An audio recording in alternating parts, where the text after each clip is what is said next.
हरेक सेल्स इन्टरभ्यूमा सोधिने क्वेसन सेल मी दिस पेनको राइट एन्सर के होला त?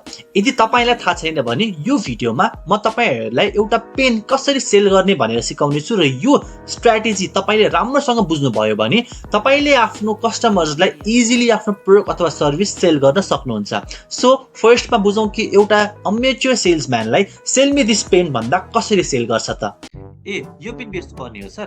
ठिक छ सर, यो पेनको निब जुन छ नि, यो निब सिल्भर कोटिङ गरिएको छ सर। त्यही भएर तपाईँले यो पेनले आफ्नो नोटबुकमा लेख्नुभयो भने तपाईँको नोटबुकमा यो पेन सललल गरेर बग्छ सर। त्यति मात्र नभएर तपाईँले यो पेनले लेख्दाखेरि तपाईँको जुन यो हात छ नि, यो हातमा राम्रो ग्रिप बस्छ अनि तपाईँले लेख्दाखेरि तपाईँको हात पनि दुख्दैन।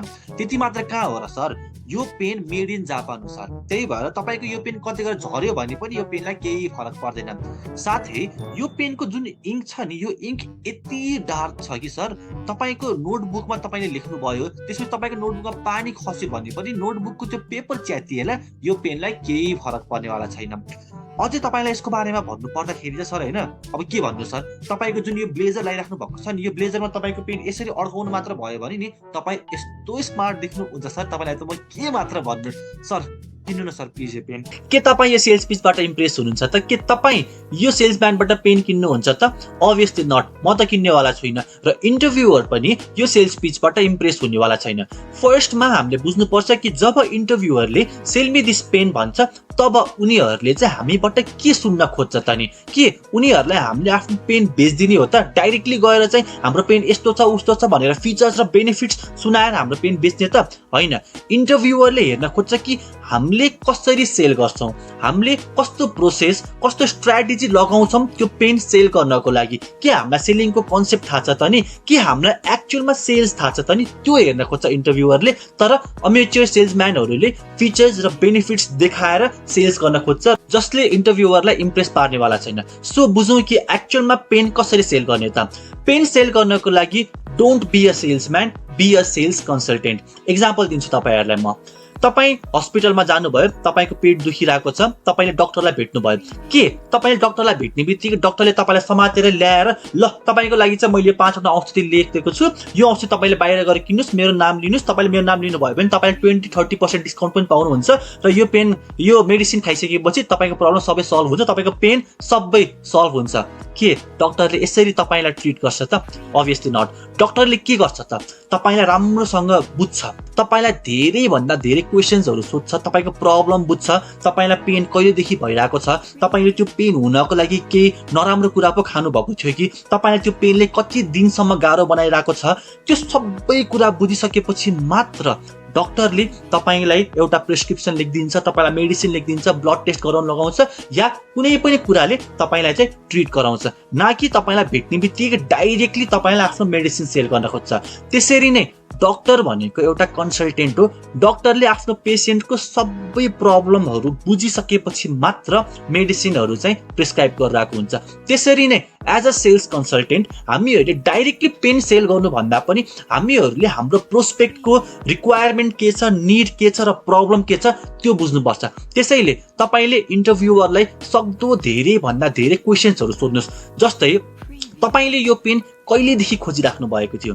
मार्केटमा अरू पनि पेन छन् त, तर अरू पेन तपाईँलाई किन मन परेन? तपाईँले पेन स्पेसिफिक कुनै पर्पजको लागि खोज्नु भएको छ कि तपाईँले नोभल लेख्नको लागि, बुक लेख्नको लागि, नोट बनाउनको लागि, आफ्नो बिजनेस प्लान्सहरू लेख्नको लागि के को लागि खोज्नु भएको छ? कुनै स्पेसिफिक पर्पज पो छ कि? तपाईँले कस्तो खालको पेन खोज्नु भएको छ? तपाईँको कुनै एउटा स्पेसिफिक रिक्वायरमेन्ट र निड पो छ कि? तपाईँलाई चाहिँ एउटा पेनमा 4-5वटा कलरबाट लेख्ने खालको पेन चाहिएको हो कि? तपाईँलाई चाहिँ एउटा फ्लोमा लेख्ने खालको पेन चाहिएको हो कि? तपाईँलाई कस्तो खालको पेन चाहिएको हो? त्यो क्वेसन सोध्नु। किनभने जब तपाईँले आफ्नो प्रोस्पेक्टलाई धेरैभन्दा धेरै क्वेसन सोध्नुहुन्छ तब तपाईँको प्रोस्पेक्टले खुलेर सबै कुरा तपाईँलाई भन्छ र त्यसपछि चाहिँ it's time to sell.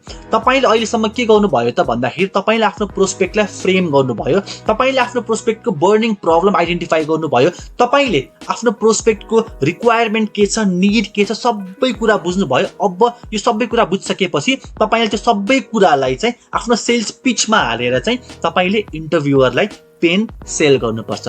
For example तपाईलाई इन्टरभ्युअरले भन्यो कि एक्चुअलमा मेरो पेन खोज्नुको कारण भनेको छ म नोभल लेख्दैछु, नोभल लेख्नको लागि चाहिँ मैले पेन खोजिरहेको हो। मार्केटमा गएर मैले अरू पेन पनि हेरेँ, तर मैले के पाएँ भन्दाखेरि चाहिँ त्यो पेन लेख्दाखेरि चाहिँ त्यो अब अलिकति अड्की लेख्ने त्यो प्रब्लमहरू चाहिँ मैले फेस गरिरहेको छु। यही कुरालाई तपाईँले राम्रोसँग अब्जर्भ गरेर अब तपाईँले आफ्नो सेल्स पिच गर्नुहुन्छ।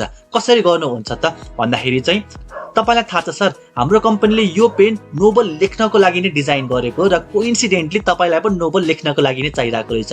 अघि जुन भन्नुभयो नि मार्केटमा चाहिँ तपाईले पेन त पाउनु भयो तर त्यो अड्की लेख्ने त्यो प्रब्लमहरू फेस गर्नुभयो भनेर। एक्चुअलमा म पनि कहिलेकाहीँ किताबहरू लेखिरहेको हुन्छु र त्यो बेला मैले पनि त्यो प्रब्लम धेरै फेस गरेको छु। सो म तपाईँको प्रब्लमसँग चाहिँ रेजोनेट पनि गर्न सक्छु। सो यो पेनको खासियत के छ त भन्दाखेरि चाहिँ मैले तपाईँलाई अघि भने नि नोभल लेख्नको लागि नै बनाएको र नोभल लेख्दाखेरि चाहिँ एउटा फिलमा आउँछौँ हामी। त्यो फिलमा लेख्दाखेरि चाहिँ एउटा फ्लोमा जानुपर्ने हुन्छ र यो पेनले तपाईँको फिलिङलाई एउटा फ्लोमा लिएर जानको लागि हेल्प गर्छ। त्यति मात्र होइन सर, जेके रोलिङले ह्यारी पोटर लेख्दाखेरि यही ब्रान्डको यही पेन नै युज गरेको थियो। सोच्नुहोस् तपाईँको नोभल पनि तपाईँले यो पेनले लेख्नुभयो भने तपाईँको नोभल तपाईँले कति राम्रोसँग लेख्न सक्नु होला। अघिको सेल्सम्यानको पिच भन्दा यो सेल्स पिचमा अलिकति भए पनि बेसी दम छ नि त, होइन र? सो यो सबै कुरा मैले कसरी आइडेन्टिफाई गर्न सकेँ भन्दाखेरि मैले आफ्नो प्रोस्पेक्टलाई राम्रोसँग बुझेको छु। मैले आफ्नो प्रोस्पेक्टको रिक्वायरमेन्ट, निड र बर्निङ प्रब्लमलाई आइडेन्टिफाई गरेको छु। नेक्स्ट टाइम जब तपाईँ सेल्स इन्टरभ्यूमा जानुहुन्छ त्यो बेलामा तपाईँलाई इन्टरभ्युअरले चाहिँ सेल मी दिस पेन भनेर भन्यो भने चाहिँ डाइरेक्टली त्यो फर्स्टको सेल्सम्यान जस्तो मिस्टेक कहिले पनि नगर्नु होला। सोध्नुहोस्, be a sales consultant not a salesman. Sales कन्सल्टेन्टले के गर्छ? क्वेसन सोध्छ, तपाईँको प्रब्लम, रिक्वायरमेन्ट, निड सबै कुरा आइडेन्टिफाई गरिसकेपछि त्यो कुरालाई आफ्नो सेल्स पिचमा राखेर तपाईँले आफ्नो इन्टरभ्युअरलाई सेल्स पिच गर्नुभयो त्यो पेन सेल गर्न भने तपाईँले आफ्नो इन्टरभ्युअरलाई इम्प्रेस पार्न सक्नुहुन्छ। यो सेल्स स्ट्र्याटेजी तपाईँले पेन बेच्न मात्र नभएर कुनै पनि कुरा बेच्नको लागि काम लाग्छ। किनभने हामीहरूले सेल गर्दाखेरि 90s को सेल्सम्यान जसरी सेल्स गर्नु भएन, सेल्स कन्सल्टेन्ट भएर आफ्नो प्रोस्पेक्टको प्रब्लम आइडेन्टिफाई गरेर मात्र सेल गर्नुपर्ने हुन्छ। आई होप तपाईँहरूले यो भिडियोबाट केही भ्याल्यु पाउनु भयो होला। तपाईँहरूलाई म एउटा सानो काम दिन्छु, के भन्दाखेरि कमेन्टमा गएर लेख्नुहोस् कि यो भिडियोबाट तपाईँको एउटा मेजर की लर्निङ के छ त। Thank you so much for watching this video. See you on the next video.